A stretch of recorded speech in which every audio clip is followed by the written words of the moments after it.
17 साल 6 लाशें और फिर भी कोई कातिल नहीं। मालेगांव बम ब्लास्ट का फैसला 6 शहीद मुसलमानों के कफन में लिपटा हुआ नजर आता है, जिनकी कब्रों पर फूल चढ़ाने वाले हाथ कभी अदालत में इंसाफ की गुहार लगाते हुए उठे थे, वो मायूस लौटे। 2008 का रमज़ान था। मालेगांव की गलियों में रोज़ा इफ्तार के बाद लोग घर जा रहे थे। शाम के 7 बज रहे थे। एक साइकिल पे बंधा हुआ टाइम बॉम्ब ब्लास्ट होता है। ज़मीन कांप उठती है। आसपास के लोग हवा में उड़ जाते हैं। 6 मुसलमान उस दिन शहीद हो जाते हैं और 100 से ज़्यादा लोग जख्मी।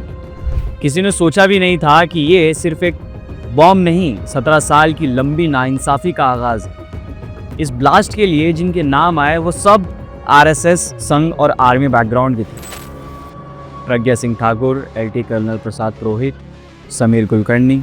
सरकार ने पहले कहा ये हिंदू टेरर है, पर बाद में सरकारें बदली, कहानी भी बदलती गई। 2025 में मुंबई की NI कोर्ट ने कहा था कि किसी के खिलाफ कोई सबूत नहीं है, सभी रिहा होते हैं। ये फैसला नहीं, जुल्म है। ये सिर्फ एक जजमेंट नहीं, मुसलमानों के लिए एक थप्पड़ है। असद ओवैसी ने कोर्ट के इस फैसले पर ट्विटर पर ट्वीट करते हुए कहा है कि अगर ये लोग दोषी नहीं थे तो फिर उन 6 मुसलमानों को किसने मारा? अगर सबूत नहीं थे तो इन लोगों को 9-10 साल जेल में क्यों रखा गया? उन्होंने याद दिलाया कि 2008 के बाद मालेगांव के कई मासूम मुस्लिम नौजवान भी उठाए गए थे।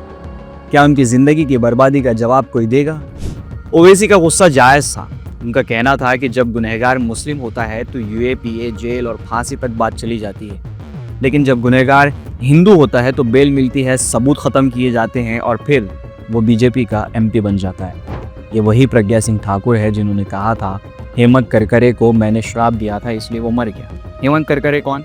वो ब्रेव ATS चीफ जिसने इस केस की असली जांच शुरू की थी, मगर वो 26/11 के दौरान शहीद हो गए या फिर शायद मौत के घाट उतार दिए गए जानबूझकर, लेकिन उनकी इन्वेस्टिगेशन को भी दफन कर दिया गया। 2016 में case public prosecutor Rohini Salian ने एक बहुत बड़ा स्टेटमेंट दिया कि NIA ने मुझ पर प्रेशर डाला कि मैं अक्यूज्ड के साथ नरम बर्ताव करूं, नरम पेश आऊं, और फिर हुआ भी वही।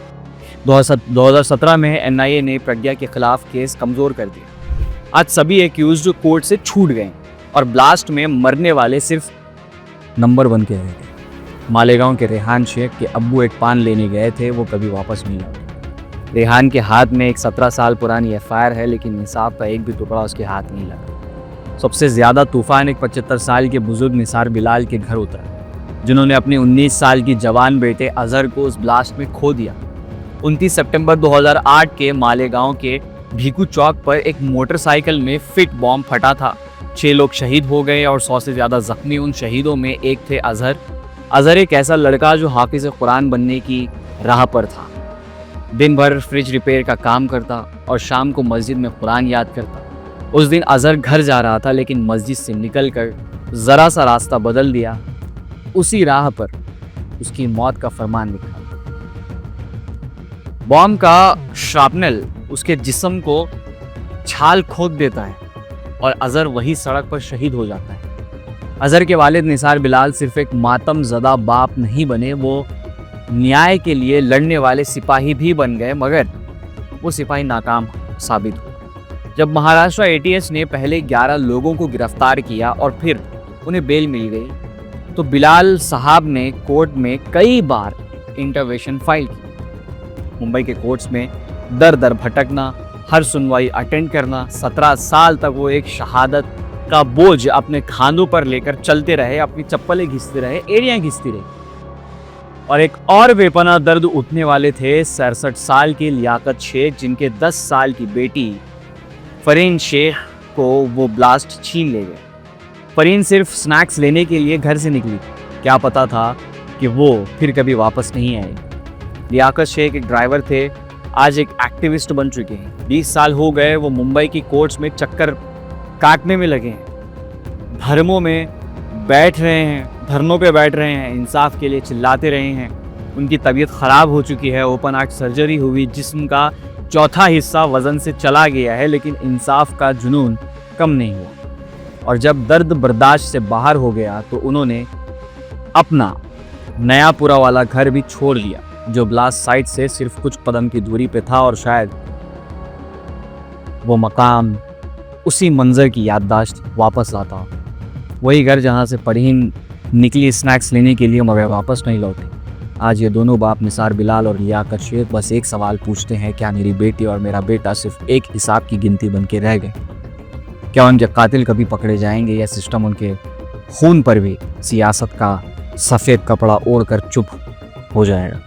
लेकिन सवाल अभी भी ज़िंदा है। अगर बॉम्ब था तो साइकिल वहाँ पर आई कैसे? बॉम्ब किसने रखा? अगर सबूत नहीं थे तो जेल में रखा क्यों गया इतने सालों से इन लोगों को? अगर हिंदू नाम वाले अक्यूज थे तो सिस्टम क्यों नर्म हो गया?